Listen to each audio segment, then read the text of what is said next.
to another Brony Debates Live. I hope you're doing well out there. I see right away in the chat we've got Trent saying good takes tonight, Brawny.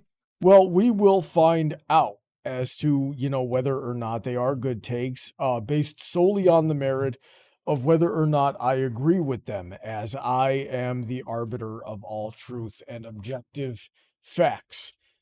Joining me to help with that is the slightly less correct all the time, Princess Heather Blossom. How are you doing tonight, Heather?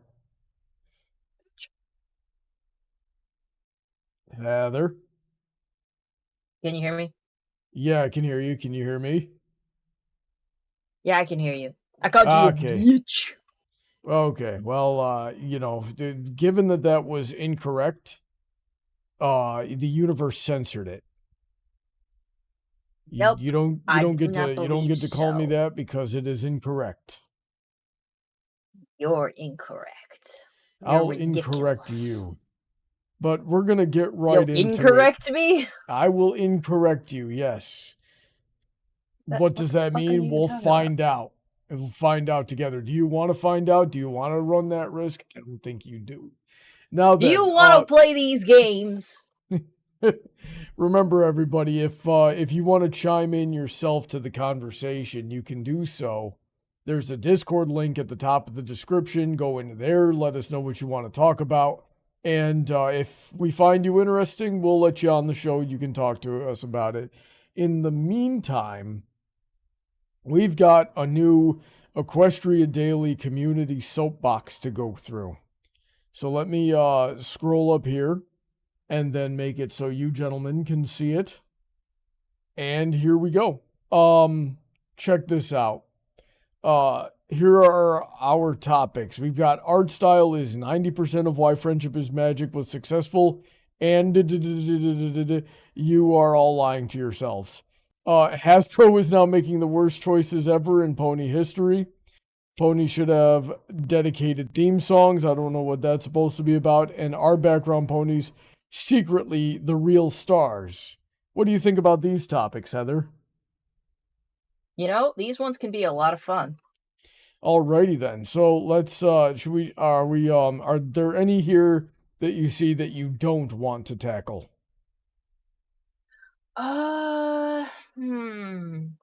I think the one that'll be kind of trivial and not really much to talk about is pony should have dedicated theme songs. Okay, so we'll just skip that one then, but we'll get on to the first one here. Wow, this dude wrote Crux. Wrote an entire essay here. Let's get into it. Art style is 90% of why friendship is magic was successful, and you are all lying to yourselves. Now, let me just say right off the bat before I start reading, I disagree, because there have been plenty of shows with not as good art styles, but the characters were there, the writing was there, the voice acting was there, and I would argue that characters, story, voice acting is more important than art style. But let's see here. I went on a deep dive into YouTube Brony interviews from the early days of the fandom and can't help but see a trend in responses. Everyone always cites the number one reason for liking the show being the writing and Pixar jokes.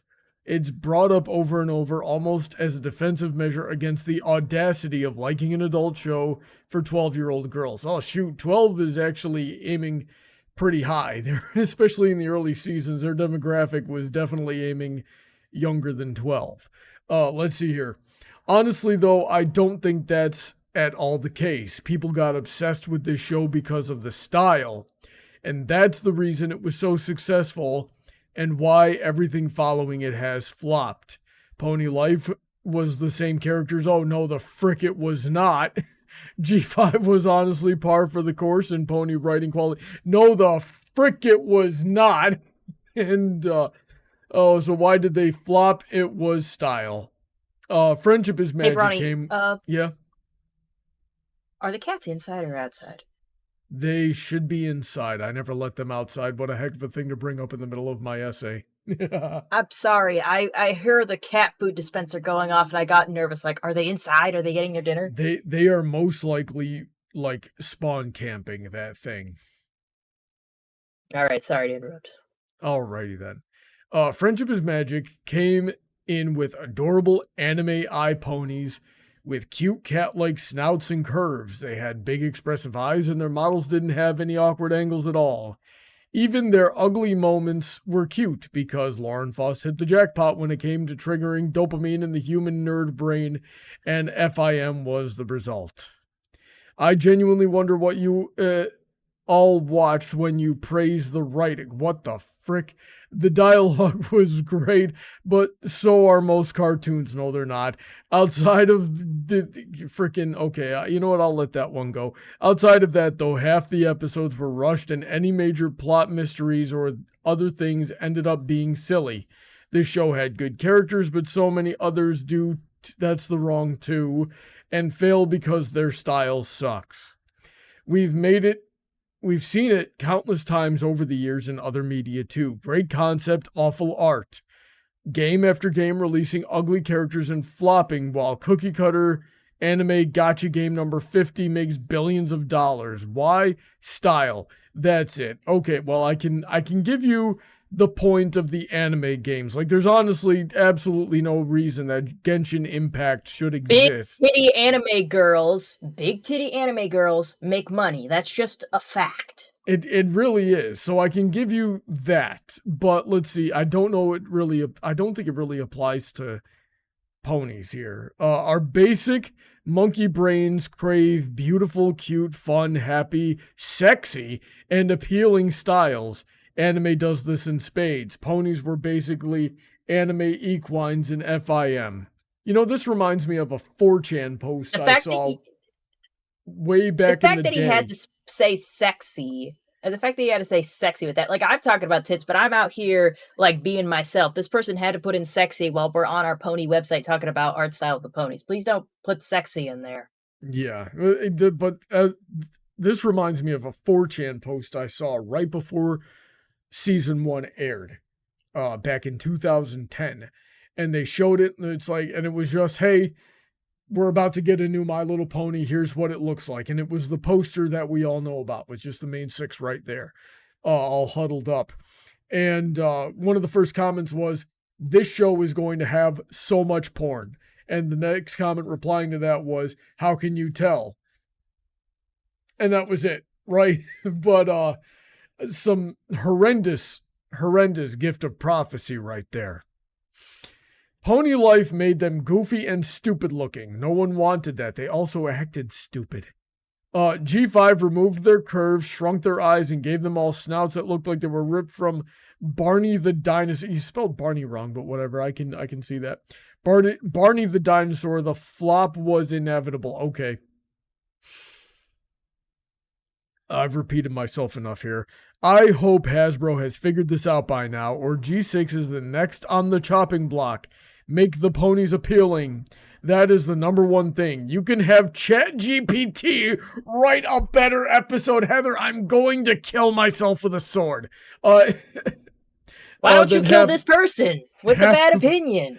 Got over the years, but nothing will save you if the ponies are ugly from half of the animal angles that you show them at. Okay, sir, may I present to you the first 2.5 generations of the show, which obviously were profitable enough and popular enough in their horrible writing and not even really great art style to keep the show going for us to somehow survive Gens 3 and 3.5 and get to 4. So the existence of My Little Pony as a franchise up until Friendship is Magic negates most of your point. But Heather, what do you think about it? I just gotta say that, like, look, a show looking good certainly helps, but, like, I've had these 2 experiences. I've gotten into a show because it looks like the animation and the art style were pretty. There's so many animes I watched because the cover art was pretty, the animation looks good, and I couldn't watch it because it was either fucking boring, or the voice acting was really bad, like people are screaming at each other. Like there was one where I was really interested in the concept. I liked the art style, but the voice actors just screamed everything and I couldn't take it. And then do you know how many shows I've watched where the art style was fucking disgusting or just plain like not very good, but I kept watching it because the humor was good? Like you guys will probably judge me harshly for this, but the show Big Mouth and the spin-off Human Resources, though the art style for those shows is terrible. It's ugly. I would never draw anything like that, and I can barely draw. Like The the Simpsons, art style was anything awful. by Seth MacFarlane. Rick and Morty doesn't have a pretty art style. Rick and Morty. There's so many adult shows. For a while, that was the meme. It's like, oh look, another adult-centered cartoon with an ugly art style. A lot of adult shows, for some reason, embraced ugly art styles for a while. But you know, they weren't all bad. They had a lot of great moments. I enjoyed a lot of adult cartoons. Most of what aired on King of the Hill. Nickelodeon. King of the Hill didn't have a good art. Like, it wasn't pretty or anything. It was, like, fine. It was good enough to look at, but, like, it wasn't, like, that good aesthetically. But the show was good. Aesthetics are one thing, but I've gotten over aesthetics for shows if, like, the voice acting, the jokes, and all of that are good. So having a good art style is fine, but it can't carry a show. It just can't. While we're talking about King of the Hill, Beavis and Butthead. Yeah, that stuff was disgusting, but people love that show. Ed, and Eddie ran for 9 years. Not a pretty art style. And looked like, and shoot, I could draw better than Ed, and Eddie. Actually, no, I can't. Right, my drawing skills are right about on par, but it was pretty dang ugly. And they made that thing as ugly as possible. Yeah, so this guy is wrong. And probably a clopper. Yeah. Look, I'm just saying they have a point. Like, art style certainly helps, but I think that for the sake of the post, they're going too far in one direction just to give you something to click on, you know? I don't think. Also, I don't really like the assumption up here that everybody's a liar. I could understand if a couple, sometimes you can tell when somebody's lying to save face, like, oh, the writing's really good, you know, but even in a lot of these early Brony interviews that this guy is talking about, they will also mention the art style. Hey, the art style looks really good. I like the way it's animated. And then it's cute, it's wholesome. Also, I like the stories, the characters, things like that. And then we get down here, and this last one almost made me have a freaking heart attack. You can have ChatGPT write a better episode than half of what we got over the years. Sir, I'm assuming Mr. Crux, if I ever see you, it is on site. And it doesn't matter what gender you are, he will go on site with you. The fists of I am an equal opportunity boot. I am an equal opportunity boot to the head chucker. We know this. Frickin' moving on. Hasbro is now making the worst choices ever in pony history by Firepaw, also known as Tadashi Satoru. Pick one. Okay, listen, you better be Japanese, or I'm going to call you a weeb. And I don't think you want that. Heather, would you like to take this one? Sure. Hasbro is now making the worst choices ever in pony history by Firepaw. I gotta admit, Hasbro has made the worst possible choices ever for My Little Pony brand as of now. Not only did they put their whole franchise on hiatus after all those unexpected yet unfortunate layoffs at Little Critter Workshop last year, they've left a majority of all the international My Little Pony channels on YouTube completely inactive, even with just season 1 through 4 of Friendship is Magic at maximum. They're still wasting their money on investments on Discovery Family, and this past April, they forced the show back on Netflix after the service tried to get rid of it. The only good thing Hasbro did this year was put the entire show in the Equestria Girl Films and Specials, along with Best Gift Ever, Rainbow Road Trip, and Pony Life, all on Tubi and or the Roku channel. Seriously, Hasbro needs to make some changes for once. It's not worth it to just keep the show on a channel that hardly anyone even watches anymore. nor is it wise to put just one episode of each season on Netflix when there's 26 times that much per season. I also must remind you that no TV show, I'm not kidding, not one, at least for what I know, has ever been in a total situation like this before. Not Littlest Pet Shop, not Pound Puppies, not any of the Transformers shows, just My Little Pony Friendship is Magic. And one more thing, this is the first time in almost 30 years the whole franchise has ever been in a worldwide hiatus, Europe included. That's kind of fucked up when you think about it. Yeah, Like, that was such a Hasbro, moneymaker for you, and you fumbled it so freaking hard. Like, I Hasbro could has live with where never My been Little good Pony about ended. their business decisions, just never. And I don't understand who is up there making the decisions and what their qualifications are, but I am confident with absolutely zero irony that I could do the job. And I could probably do it better just because I'm not out of touch.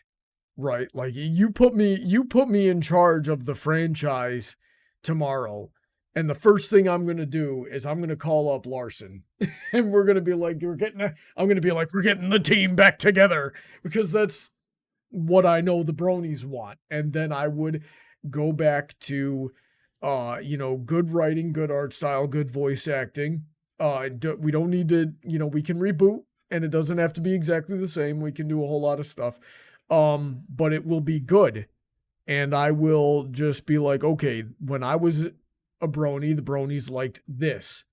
I'll bet you that's still the case. And then just keep my eyes on it and, adjust as necessary to whatever feedback. But yeah, these guys this was their most successful show ever, by a wide margin. None of their Transformers ever did as well. None of their G.I. Joe ever did as well as Friendship is Magic. It was literally just Friendship is Magic probably saved Hasbro with some of the stuff I've been hearing over the years.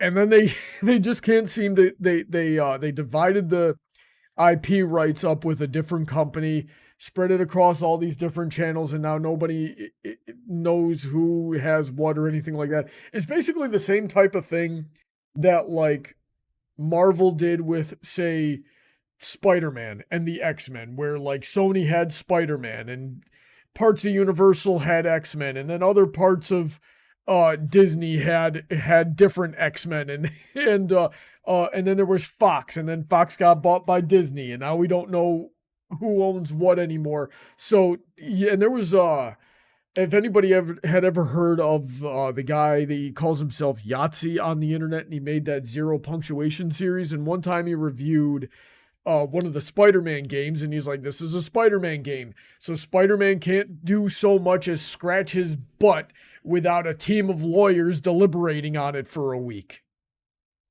That's the situation they put themselves in.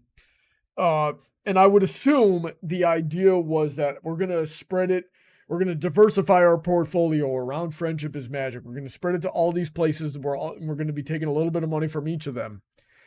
But in doing so, you got to split up the IP rights and the copyrights and everything like that. And now anytime you want to do something with your own franchise, it's a whole confusing mess.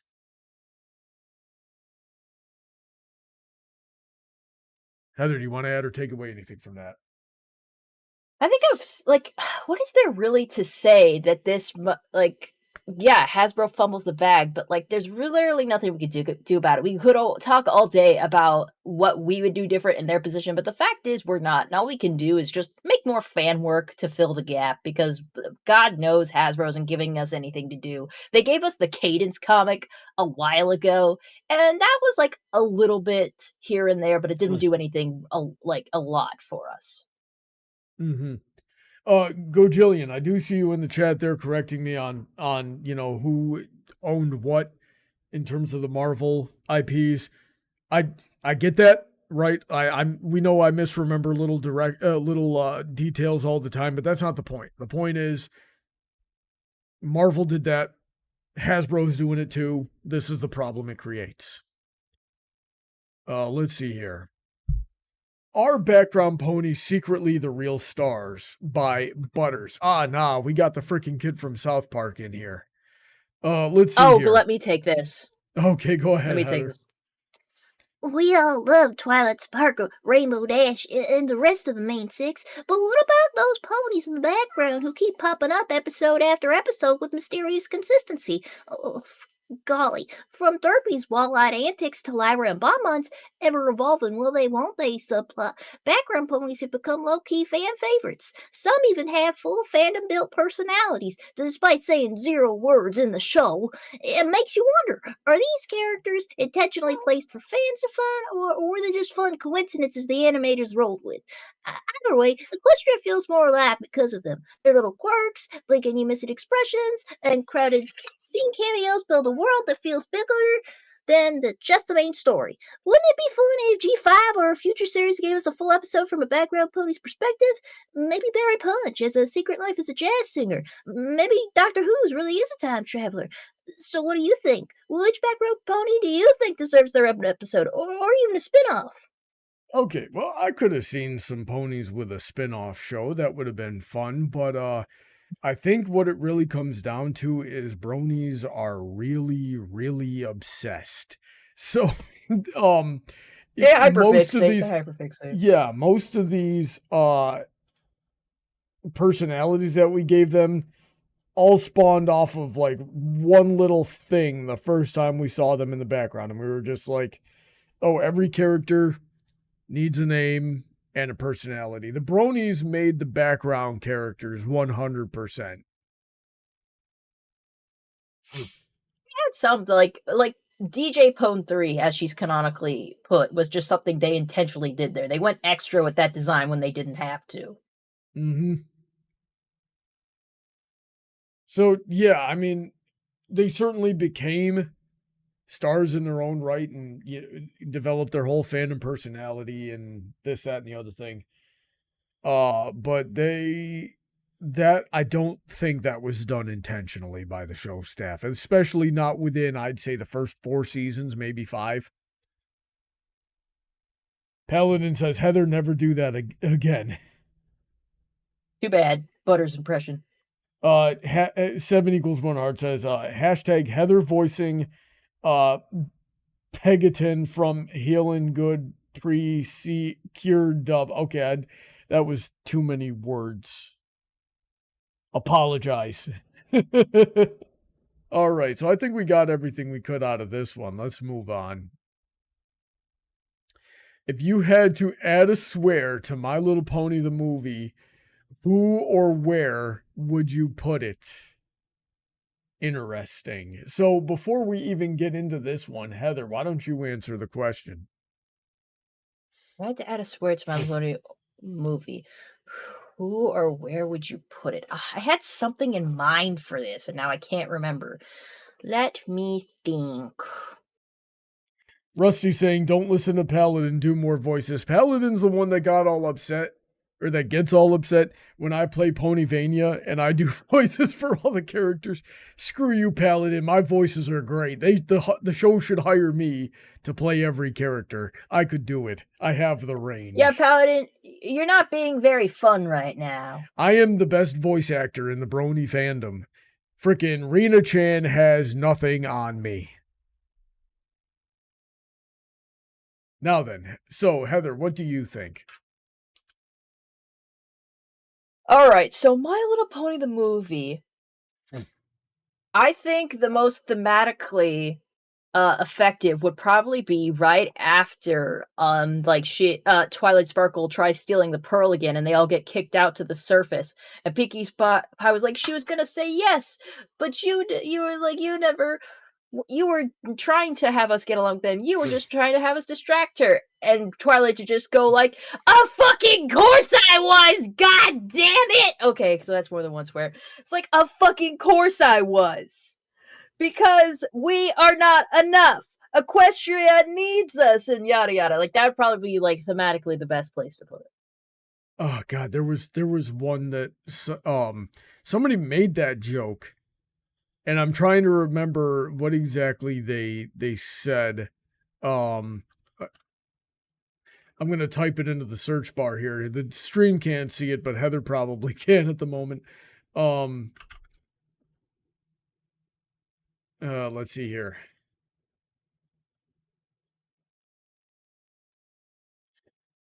But somebody did like edit it and put that put that one right, where I'm the one. exactly where you're talking about. Let me all right, I got this pulled up here. Here's a language warning for anybody that might be a little wussy about it. Are you serious? I literally said fuck like 3 times.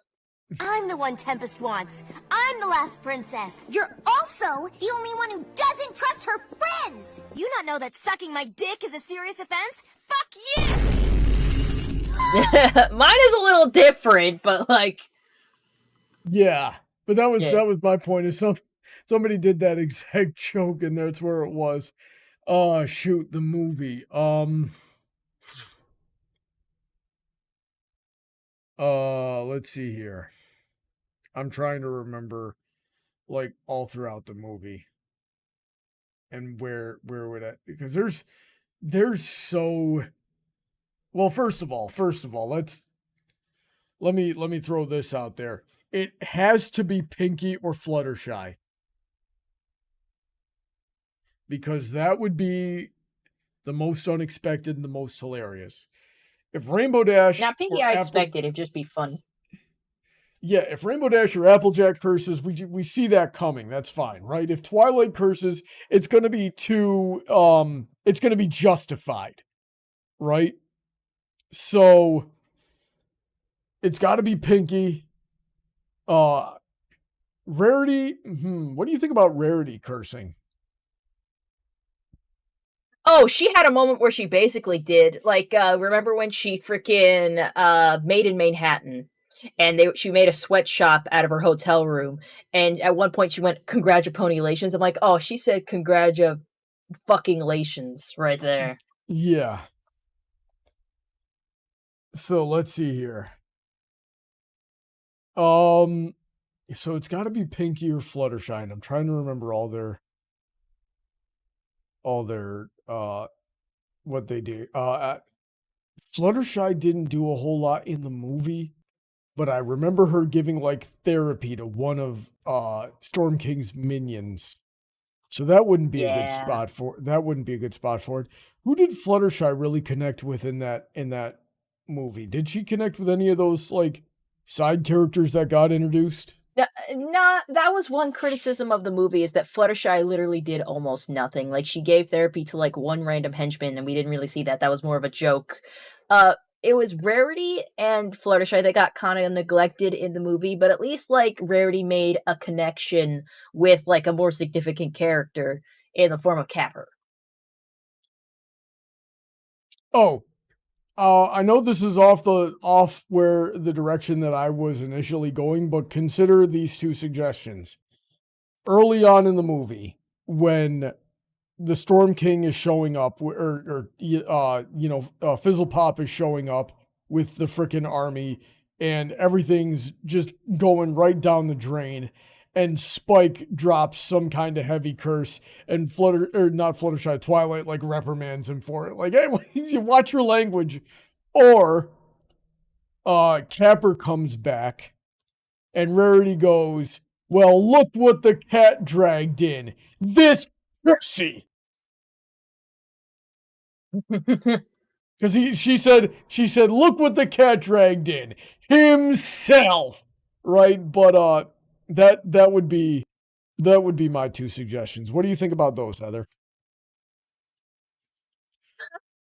I mean, pussy's got me. This I guess so. Let's see here. Gojillion saying Fluttershy and Applejack got zilch. Yeah.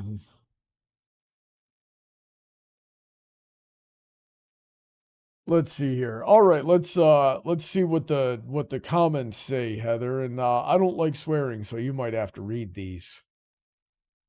Twilight sparkle when Rainbow Dash makes the Sonic Rainbow for the Bird Pirates. That would be a funny one. Rainbow Dash, you fucking dumbass! I've been waiting to say that for 7 seasons. Deliver the punchline, Tempest, because this has got to be a fucking joke.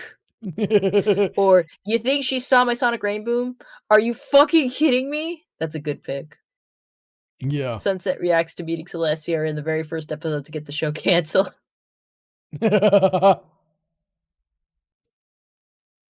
That'd be. Oh man, that was a short thread. Chat. I need more from you guys. Let's see here. Mega Annie Link fan says there was a few times in the show where they pushed the envelope, such as Fluttershy said, "I don't give a flying feather." That's right. You know what? I stole that. I have been saying flying feather like occasionally whenever such a situation comes up ever since that episode aired. Or how Rainbow Dash once called Discord Dipcord. I don't know how they got away with that.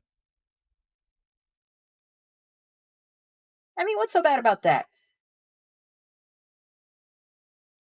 I still can't believe the movie got away with the whole moment with Capper deceiving people about the pony saying they're diseased and that parts will fall off, and the guy literally holds his crotch. That's really not all that bad as far as like jokes go. But yeah, that's that was hilarious, and that's the cool thing about kid shows is you sneak a joke in like that occasionally. Kids get the joke. It's funny to them too. It's fine. Let's see here. What is the absolute worst thing Starlight Glimmer has ever done post-redemption? I think the mind control spell was pretty bad. I think so too. I think that about takes the cake. What do you think, Heather? Yeah. Yeah, and like a close second being the part where she made Big Mac just spill his guts, like against his will. That really just hit me. She was like just on some mind control business in that episode. Like she really just couldn't function without some type of mind control.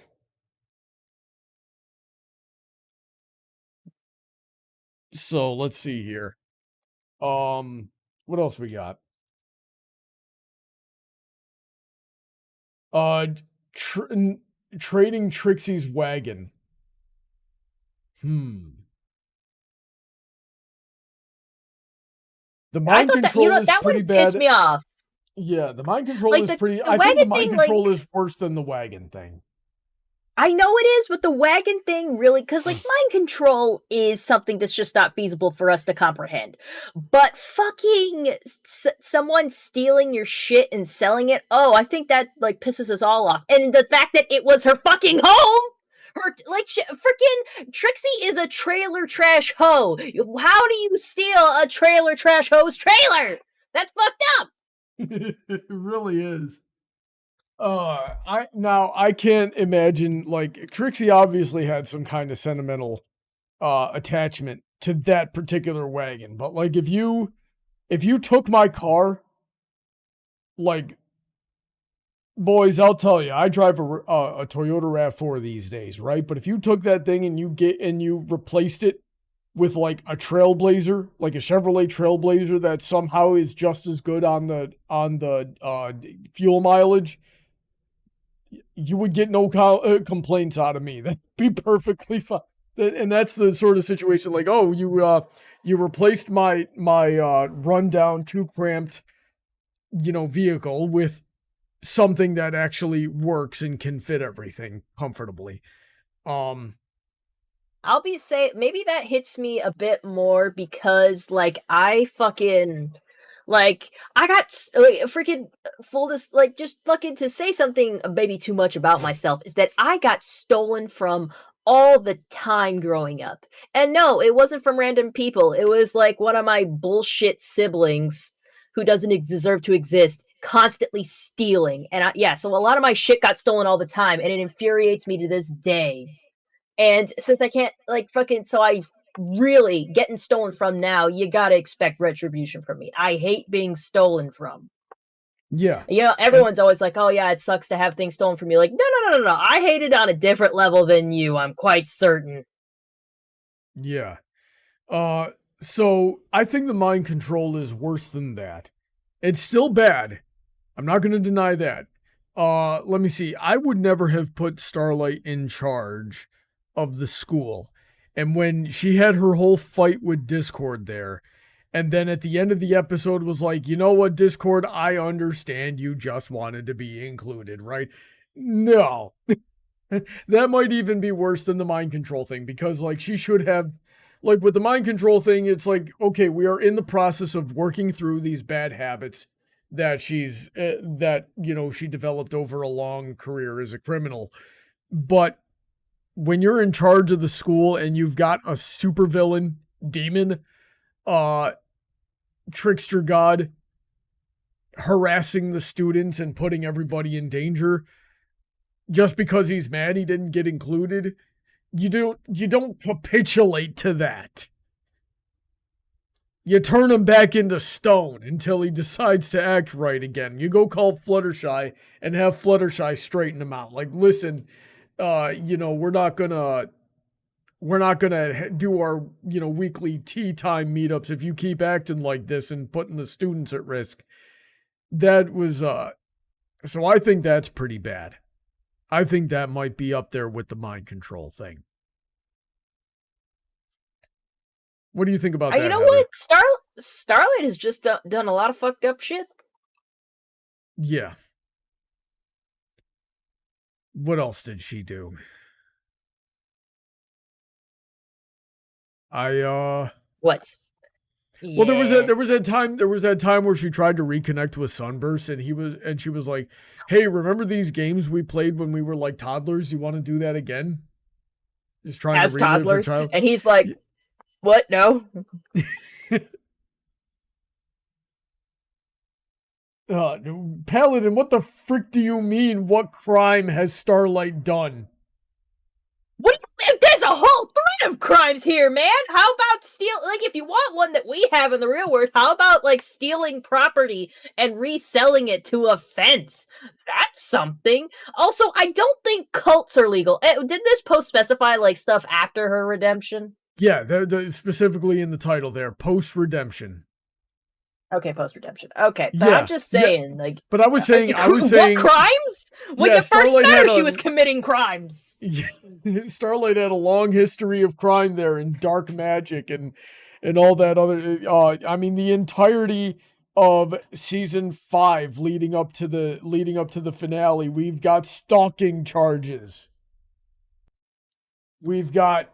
I would love to go through like season 5 of Starlight's appearances and just count the amount of crimes when compared to like American law and just make a compilation of how much time in jail she would have if this was an American court system.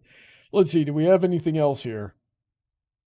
I'm putting that down as a video idea. What crimes has Starlight Glimmer committed? The fucking listing video.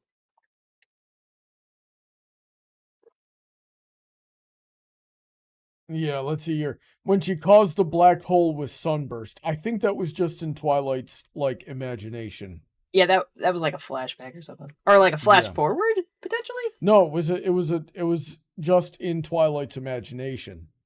Like, oh, what if she gets back together with Sunburst and they do experiments with magic and cause a black hole?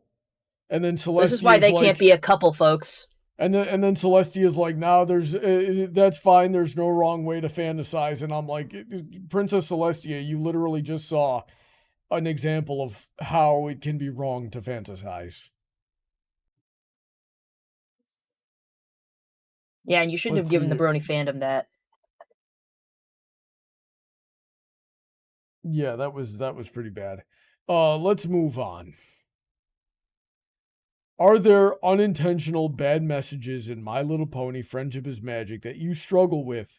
Mine have to do with color and culture. All right, Heather, do you want to read this one or should I? We've got a lot of reading. It's a lot of reading. Yeah, sure. Disclaimer, the show has brought me lots of joy. Don't read this if it might taint joy that you need in your life. Sorry, Brony, you better go. Read this if you're in a good place to process critique of the show.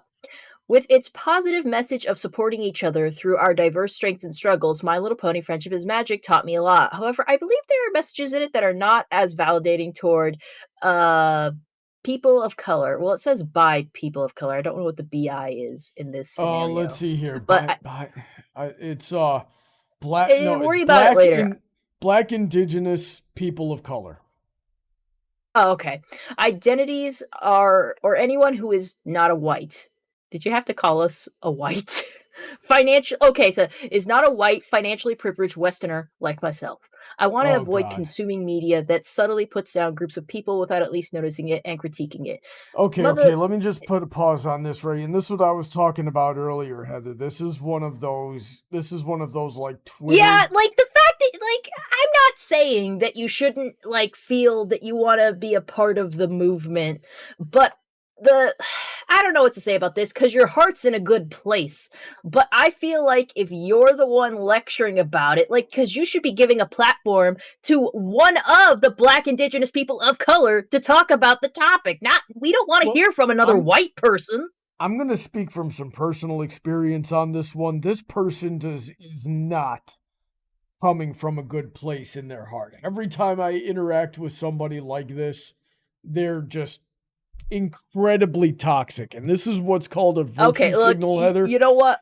Let's benefit of the doubt. Let's just read this real quick. I hope they're not like that first person who critiqued the show and all they did was watch the intro and say, oh, she had black pony guards and there's a white princess. This is like some white privilege shit right here. I don't know. Anyway, so they're like, here are things I've noticed. Changelings and colorism. The changelings are black in color. After becoming reformed, they are a variety of bright, lighter colors. While likely unintentional, this portrayal reminds me of real-world discrimination against darker skin. It reminds me of how most of the human world has black hair, yet lighter hair colors get idealized. This isn't right. All colors are equally pure and good. I'm just saying that no, we're not. Like, it's brown. Brown is not black. So, here, right off the bat, just completely forgetting that entirely across all cultures and across all of history, I don't know about all, but with very few exceptions, the darker colors are usually associated with evil. It's just kind of how the brain works. It's not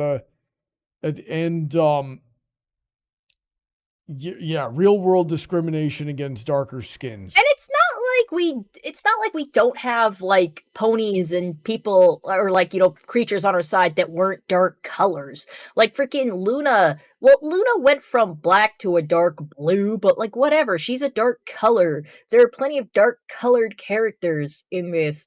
Like I get it, but like, you know, they're going from a monochromatic, all gray and black and not vivid to a whole bunch of like cutesy colors to fit in with the rest of the cutesy world. But let's move on. The Dark Sister was just overreacting. Luna becoming Nightmare Moon is portrayed as an emotional overreaction. I disagree. Rather than a response to systematic imbalance. On a subconscious level, this storyline with the Dark and Light Sister, where the Light Sister is right and number one, could feel quietly reassuring to someone of my privilege who may try to avoid confronting inequality and think that marginalized, often dark-skinned people standing up for themselves are just being angry or irrational. I severely disagree with this interpretation that you are getting it. Like that is specifically what this is. This is your interpretation of events. And honestly, I gotta say, it's objectively wrong. If anything, it's showing people like, hey, you think you're the white right person, but then someone you love who's the darker person, like, got so severely isolated that they flipped on you, man. Well, and it goes back to this. I don't think they ever tried to say that, oh, what Luna did was like an overreaction. They always said like, oh, we are so upset she got sent to the moon. We're sorry that ponies didn't appreciate her night the way she would have liked and things like that. And you see that like Princess Lesia and Princess Luna have taken steps to like communicate with themselves more, like communicate with each other on a better level. Like we had a few episodes where they were just a couple really, because you know they're not the main characters, but a couple where they were the focus and their relationship was the focus, man. Yeah, now here's what I was trying to say earlier is that this person is coming from it's a virtue signal, right? Where they just what's the word?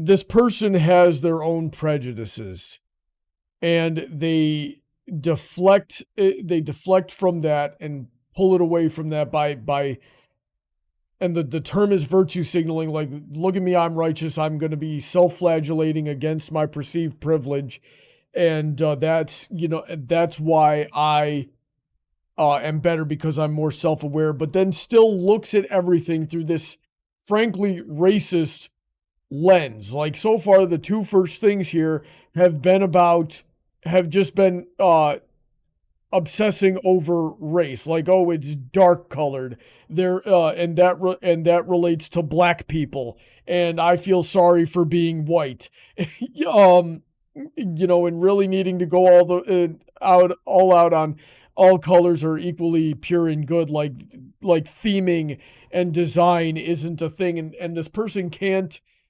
fathom that, because then they have to wrestle with their own cognitive dissonance, and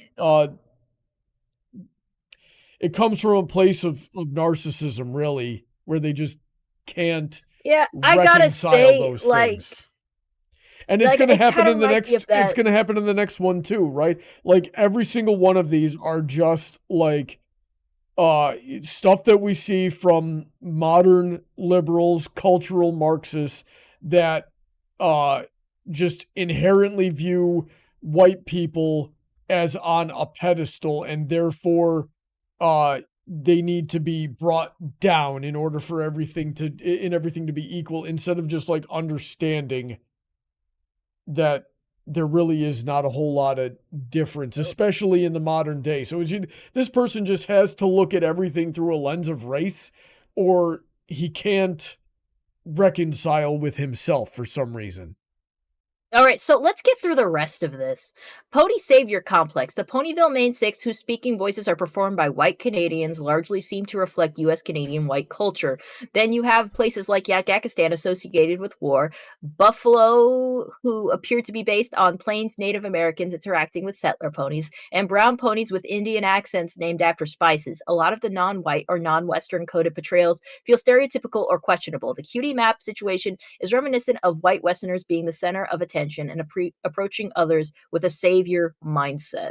That's a kind of an arrogant portrayal. I gotta say, the Indian ponies, the Indian coded ponies with their names, you realize, you might think they're caricatures if you saw them by themselves and you're like, oh, this one's named after an herb. We have a fucking pony named Pony, like freaking Donut Joe or some bullshit, okay? We name fucking ponies after food and sprinkles and shit. Of course there's some that are named after seasonings. And this example just shows how bad this dude is, like, down the line here, because even these examples disprove his own point. Saffron Masala and her father Coriander Cumin were not portrayed negatively at all. And their fact that their names are spices is a callback to like their culture that they're based on and where they came from. I don't know if you knew this, my dude. What's your name? Phoenix Huber. I don't know if you knew this, but like people from India, when they speak in English, they have an accent. I will say, there's people in real life named seasonings. Like I've met people named Sage. Sage is a seasoning and a something you burn. Rosemary. I've known Rosemary's. Yeah, people are named after seasonings. Anyways, let's get to the next one. People named Pepper. Yeah, but freaking like it's just the fact that like they don't understand that other people exist, and so and I've gone on this rant before. Like it's like not people who think like this. It's like not having the representation is racist, but then when you have the representation, it's still racist and needs to be removed. So it's just levels of racism here. Go ahead, Heather. And let's continue with this to get through it. Affluent princesses holding so much power. In Equestria, concentrated power is fine as long as the right pony holds it. Problems are often solved by an exceptional few rather than by the ordinary masses. Twilight becoming a princess reflects a mindset many of us absorb, that fame, leadership, or influence is something desirable to be earned through merit. In reality, people who gain power usually have luck and advantages. Trusting in the leadership of kindly alicornkin is a comforting fantasy, but I wonder if it is something I cling to avoid, embracing the complexities of achieving more widely distributed leadership and justice for all in the real world. Actually, I'm going to take this one and being like, because like we don't follow the systems of monarchy for a reason, which is why when Twilight became a princess, I'm a little put down because I thought for a minute that, like, because they had said initially, like, oh, we want you and your friends to lead. I'm like, oh, so it's not just going to be Twilight Princess, but Twilight and the Council of Friendship will rule Equestria. Like, it was going to be a more involved thing. And it kind of is. They kind of imply this because they meet once a moon to discuss things and get back together. And that might influence things of Equestria. But, like, yeah, I do think that Equestria moving to a more system where, like, ponies are more, like, independent from, like, the, more power, like, the divine forces of alicorns, like, moving toward that would probably be an ideal step. But that's what I was thinking. Here's what I'm reading off of this one. Is trusting in the leadership of kindly alicorn kin is a comforting fantasy, but I wonder if it's something I cling to avoid embracing the complexities of achieving more widely distributed leadership and justice for all in the real world. Okay. I bet you won't go volunteer down at the homeless shelter.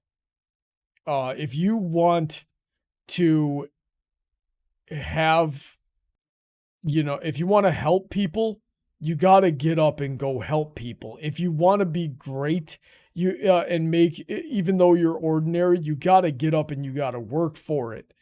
And I would be willing to bet real money this person does not really do anything that's actually helpful to most people. But still expects everybody else to, be the ideal that they believe the world should have. So it's just one thing after the next with this person. I really want to go back to, like, let's read these. Let's read the last couple of things they got here. Okay. I find myself asking myself if I were a similar person to myself. What the fuck was that sentence? But dark-skinned or from an indigenous culture, would My Little Pony Friendship is Magic ever become one of my all-time favorite shows? I really don't know. Maybe I would have felt too put off. That there said, are I want people to acknowledge all over the world that love this show. Oh my god. That said, I want to acknowledge that the main six are not entirely white US Canadian coded, and there are things about them that have been relatable to other races and cultures based on what I've read. Also, the entire show feels so neurodivergence affirming. I'm an autistic ADHD person, and I have friends with personality disorders. Of course you do. I believe you. Sure. You have personality disorders yourself. I believe that is a big part of what drew me to the show. Sorry this got so long, but I just want to know, 1, have you noticed unintentional bad messages in the show, ones I mentioned or different ones? 2, is anything I have posted about not as bad as it seems? Are there ways of interpreting it that would help me enjoy rewatching my favorite show? Are there things in the show that you found super positive, affirming, or inclusive? To me, MLP FIM was and is a delightful, heartwarming show. I do not expect it to be perfect, and I think I've learned just as much from its shortcomings as I have from the ways it's shown. My hope is that at least one person will feel seen or validated by this post. Look. No. Here's the thing. You're dumb. No. Hold grass. on. Let me cook here. All right, then I gotta cook too. Can you cook me another burger? Later. But yeah, say your thing, I'll say my thing, and then we'll end the stream. Okay, so I want to say, if you really care about all this stuff, I want you to take a lesson from Bo Burnham's Inside. There was a moment he brought out the character Sako, where Bo Burnham asked him, like, wow, there's so many things that are assaulting your culture and could be bad for, your entire race. What can I, a privileged white person, do to help? And the thing that Sako said was, well, you can shut the fuck up for a minute. You shut the fuck up and talk about how much you stop talking about how much you care and amplify a voice of a person who's actually a part of the movement, who's living this life. That's essentially what Sako says. So if you care so much, shut the fuck up and let someone else talk. Someone who's actually going through it, who's experiencing these race-related issues. You should be talking about how you, with your autism, ADHD, and yada, yada, yada, how it reflects your viewing of the show.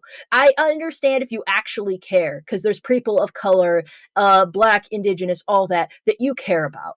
And I understand if you wrote this more as like a prompt, but like, I'm just saying, it's better to give them the voice to talk about these issues because it affects them. And they're the people who can articulate this far better than any of us can. So shut up a minute and let them talk. Okay, I'm going to let the brown horse talk now.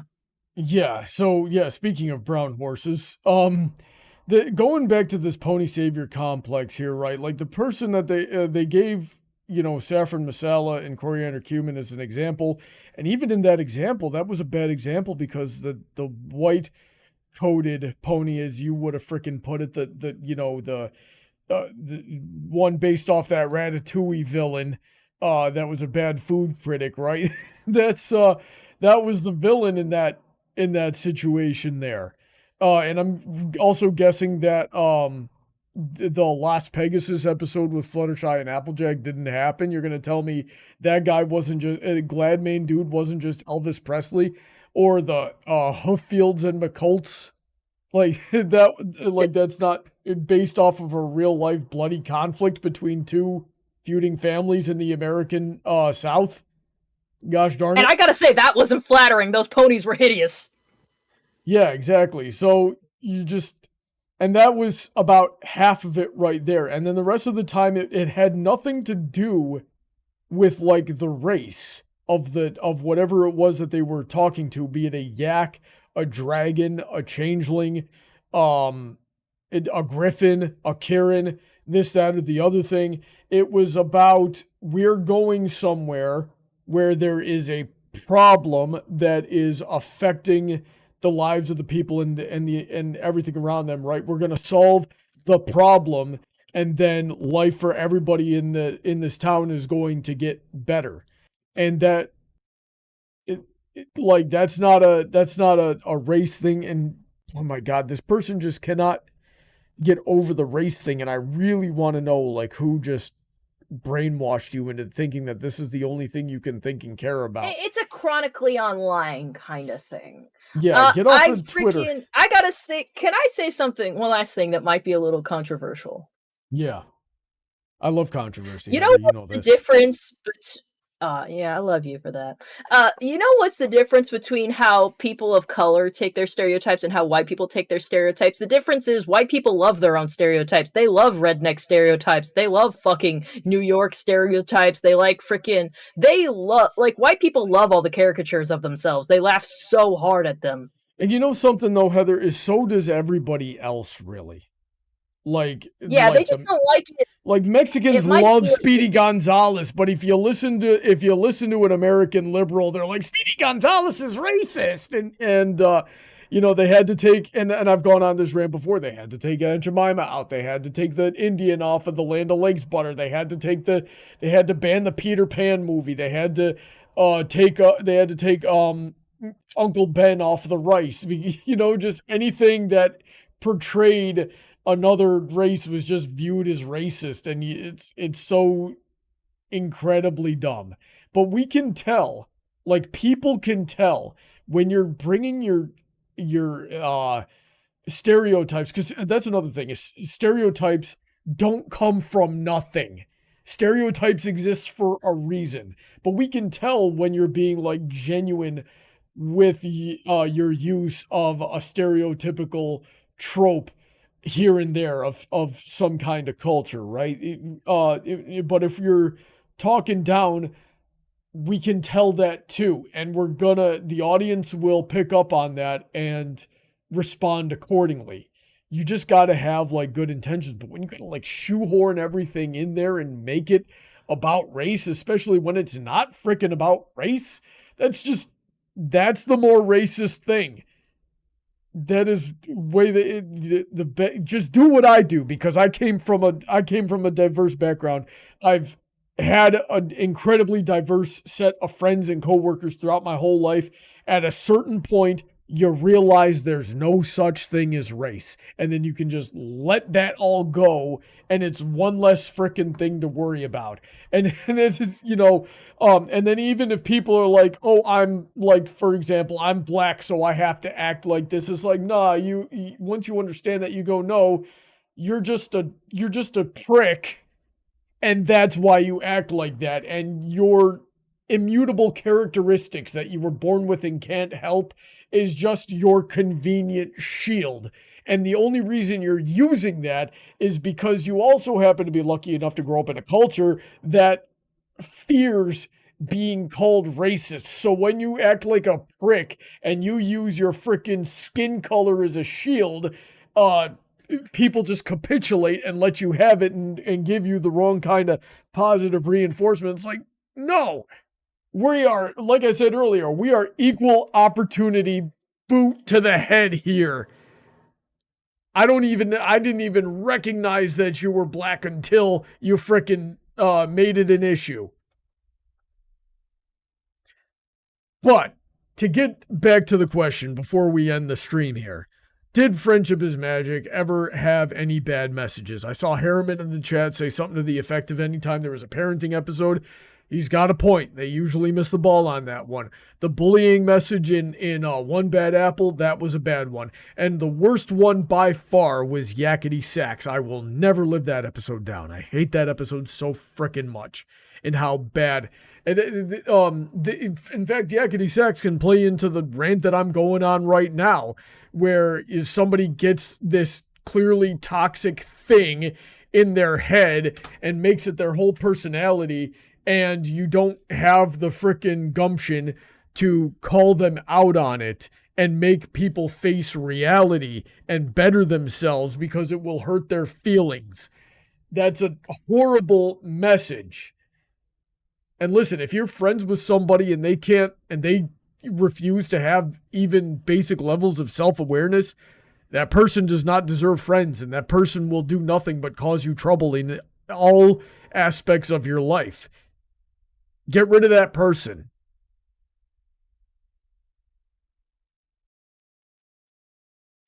Did I miss anything? Somebody frickin' tell me if I missed something. The lines have been awful quiet. Alrighty then. What about you, Heather? What episodes have had a bad message, in your opinion?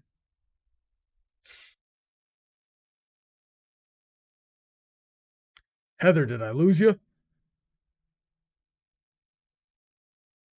Something went wrong with Heather's microphone, guys. Let me walk over to the other, down the hallway and see what's going on. I wish I had, like, holding music to play or something. I think it's because my computer updated something, so I just came over here. What the frick? Okay. Smelled bad. It doesn't. Okay, I'll fix that too. Hang on. But anyway, Heather, I'll give you the microphone here and you can answer the question. Well, I was supposed to, I don't even think you heard me say this. Like, well, anyways, that's another Brony Debates for you. We're done. So you didn't have anything to add to the topic? Say stuff. Oh yeah, actually, I was saying like, I feel like there was an episode where I was just like, man, I don't like that. Was it the same episode where Starlight stole Trixie's like wagon? What was the lesson they took away from that episode? Like, what was supposed to be the lesson? I don't even remember actually. Everybody just gets stuck on the wagon thing. Yeah, because the wagon thing was fucked up. I think it's like the lesson there should have been like, hey, you can still be friends with the person, but sometimes they're not the friend like that you want to hang out with all the time or have to sleep around with. Like, they're the friend you want occasionally. Trixie, I love her, but you take her in doses. You micro-dose on Trixie. Kind of reminds me of Cruiser or Brawny Buck. Those are two people that should only be taken in small doses as well. I get my hit. I'm probably in a very unhealthy situation then, because I'm getting like a freaking serving of Brawny every day. I know, you gotta live with that prick. I'd have to kill myself. Let's see here. And lastly, we'll just make this one quick. Say something unironically positive about Spoiled Rich. So, I dare you. So, Slay. Slay? What the frick do you mean, Slay? Gaslight Gatekeep Girl Boss. Yeah, she won the game, though. Like, she's 40s or 50s at this point, and she's living it big. Like, she's going to the spa, she has a pool and a mansion, and all she had to do was charm the right man. And You she are such a woman. Oh, so now we're getting... Say, hey, that's cool for anybody. A man can do that, too, and I would still say, hey, Slay, kick ass, do what you gotta do.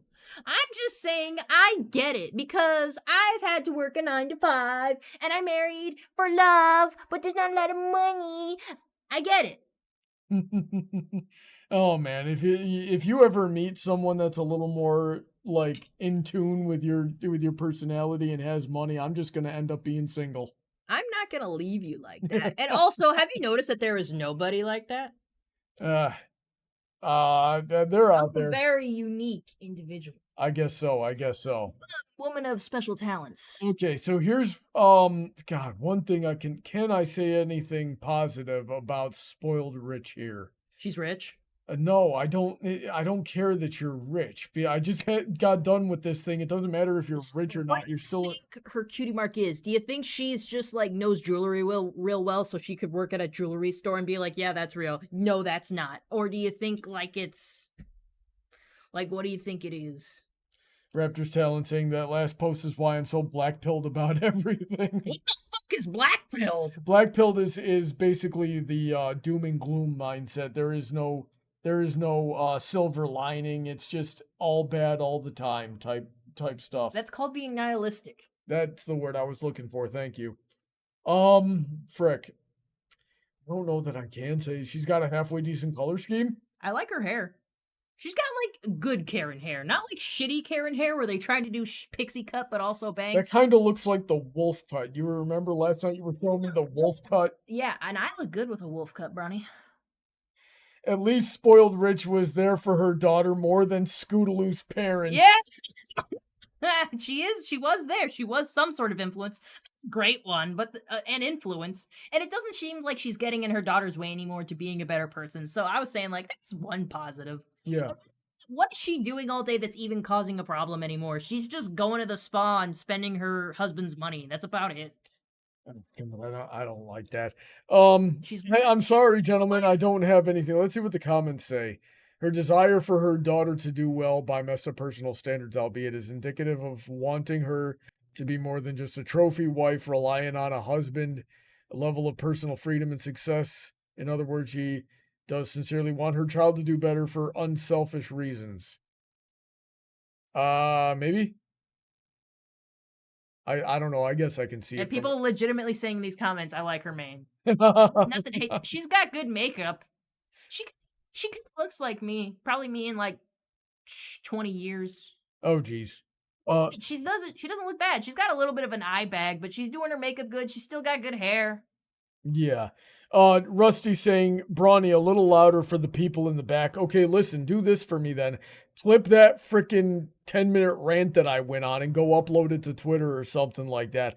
I will own every word of it and fight anybody who has anything to say. In fact, I wish those people that, funny enough, everybody who disagrees with me is like that person that we just got done reading. I bet you won't come on this show and actually try to debate me on it. You're all cowards. It has been proven time and time again. So I have no reason to fear you. Ventura's anime girl says, Super Speedy Cider Squeezy 6000 with Applejack. Princess Celestia. You're anything. There was nothing wrong with that lesson. I like memeing it up. I know you hate it for that reason alone. Yeah, because y'all abused it on my show, but... Well, I don't, change my mind. I'm usually in a pretty good place every time we start. Right. But that's the thing is, there wasn't anything wrong with that episode. I don't know why. I like that. I like the song. I like episodes, I'm so fucking basic. I love the episodes of My Little Pony that had great songs in it. All right. Well, everybody, thanks for tuning in. I hope you enjoyed the show. We're going to end this show on this one. I love this freaking meme. I got a Twilight Sparkle plus B. Why are you strangling it? Self-defense. I love the freaking grip on that. So I hope you enjoyed the show. Thanks for tuning in. Go get some water and come back in a few minutes because I'm going to be playing a little bit more Ponyvania. And then Heather, what are you doing on your stream tonight? Watching memes. Watching memes? You gonna do any crocheting or are you just gonna watch memes? Do crocheting. I finished the Twilight Sparkle wristbands and I'm working on the Pinkie Pie ones. Very good. So yeah, Twilight. Heather's gonna crochet while I spam her with memes for my funny, and you will all be there and you will all laugh, and you might even donate to our tip jar for absolutely no reason. Until then, stay safe.